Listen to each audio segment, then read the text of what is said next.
Hey guys, this is Geek Squad and we present to you here Steve Rogers vs Tony Stank in a movie so good it'll make every other superhero movie look obsolete. We are doing the Captain America Civil War movie review. Grab your popcorn, sit back and enjoy the ride. Just so we know, spoilers ahead, you have been warned. Let's start. This movie is so well made that you can see off screen that the directors of the movie put in a lot of love to it. By the way, it could have been bad in so many ways, but they absolutely nailed it, as you guys will see through this review. It basically starts in a flashback of the Winter Soldier being controlled by Hydra, but that detail will be important later on. Civil War is one of those rare superhero movies that kinda doesn't have a villain, but it turns out better than other movies which do.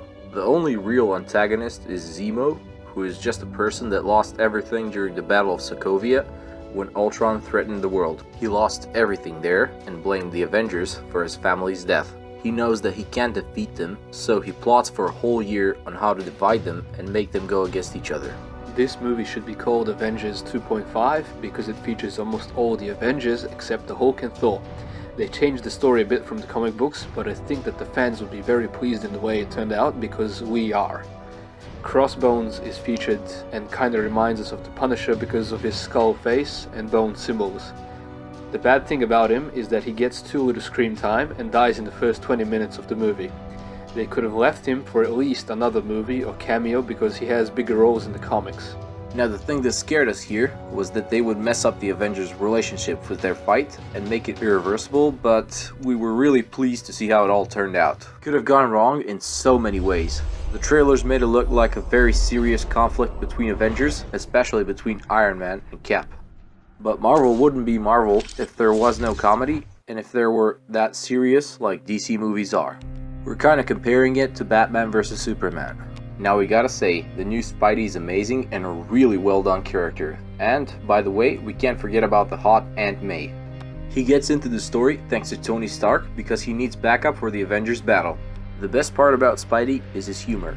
It is always present, and we also see how strong he really is, especially when he stops Bucky's vibranium hand punch like it was nothing. Well done, Russo brothers.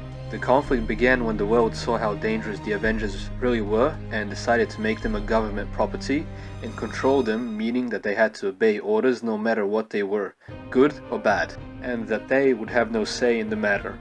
You guys know that each of them had their own opinion and were divided into two groups, Team Cap and Team Iron Man. The good thing is that they were still working together after that for a bit until Team Iron Man signed the treaty to not be independent anymore. The reason for Tony Stark's approval of them being controlled is because he feels guilty for all the collateral damage and casualties he caused trying to save the world.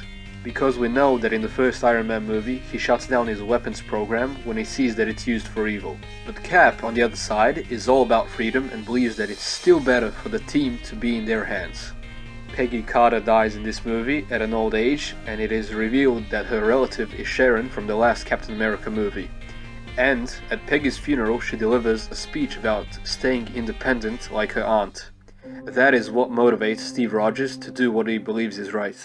Both Avenger team opinions seem right, and that is a very important factor here, because you get the feeling that everyone is good and that there is no antagonist.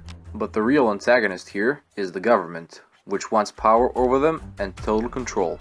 Black Panther is introduced as the son of the King of Wakanda, who attends the UN Avengers Treaty, although there is a setup and the king ends up dead. The Black Panther swears to avenge his father's death, and the blame is put on the Winter Soldier. But Zemo is the real killer here. Anyways, the hunt is on for the Winter Soldier, and the Cap sides with his friend because he knows he can be redeemed and is not the one behind the attack. Now this is where it gets messy. The battle between the Avengers is fought in a way that you can see that no one wants to kill anyone, but are just fighting over Bucky and their opinions. The battle wouldn't have been that good if it wasn't for Spider-Man and Ant-Man. They are the ones who mostly brought the humor. The only one of them that was actually trying to kill someone was the Black Panther. He was on his revenge course, but was misguided for it. We see the tension between the Vision and the Scarlet Witch, and also their slowly forming relationship. Just so you know, they were together in the comics, even though the Vision doesn't have a junk.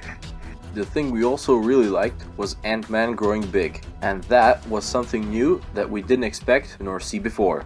And especially all the humor that came with it. almost at the end of the movie, when they're after Zemo and Iron Man made a truce with Team Cap and Bucky, Zemo shows Iron Man the footage of Winter Soldier killing Tony's parents. That is the tipping point with Tony, where from this point he doesn't care and unleashes his dark side and is off to kill Bucky, even if he knows he was brainwashed by Hydra.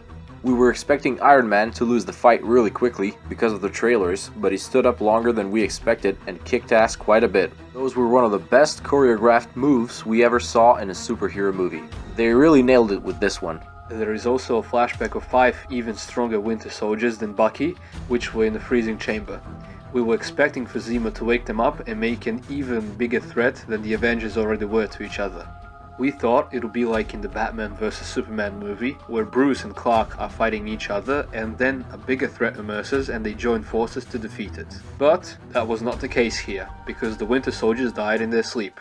So then Iron Man and Cap went on each other instead. We love how the Avengers relationships turned out in the end, especially when Captain America says to Iron Man that if he ever needs something to just call him.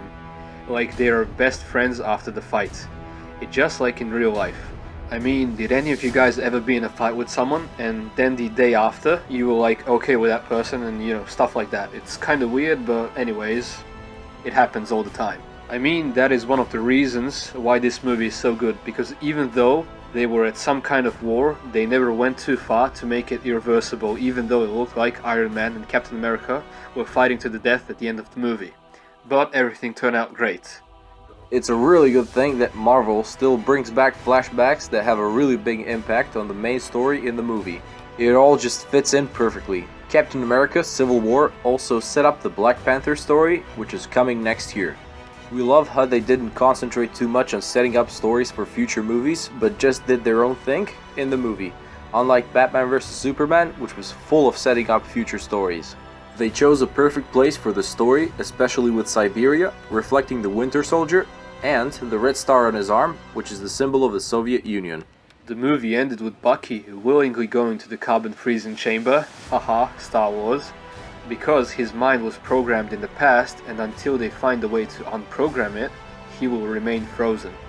Also guys, there was a Star Wars reference to Empire Strikes Back when Spidey is clinging around Ant-Man's legs when he's huge and tying him up and he falls like the AT-ATs do in Star Wars The Empire Strikes Back, which was basically an awesome reference and an awesome scene in the movie. The Black Panther was CGI'd a lot in the movie. It was very visible in a few shots, but the choreography was very well done. There were also 2 post-credit scenes in the movie, the first one showing off the Black Panther's domain and a sneak peek of the upcoming movie, and the second one was about Spider-Man, and I think it was an Easter egg on Deadpool, but I'm not really too sure about that, but it looked like Deadpool's symbol, but a Spider-Man version of it. Anyways guys, this is it on our quick review of Captain America Civil War movie. We rate it 9 out of 10 and recommend it for everyone, but only if you guys watched all the previous movies from the Marvel Cinematic Universe, because it's all very connected. We're also gonna do a video on the Easter eggs from Captain America Civil War, so stay tuned for that. Probably gonna come out next week or something like that. Like, comment and subscribe for more videos like this one, and be sure to check out our other Marvel and DC videos. Remember guys, God is awesome all the time and he loves you. Have a marvelous day and Geek Squad out. Remember, I got my eye on you.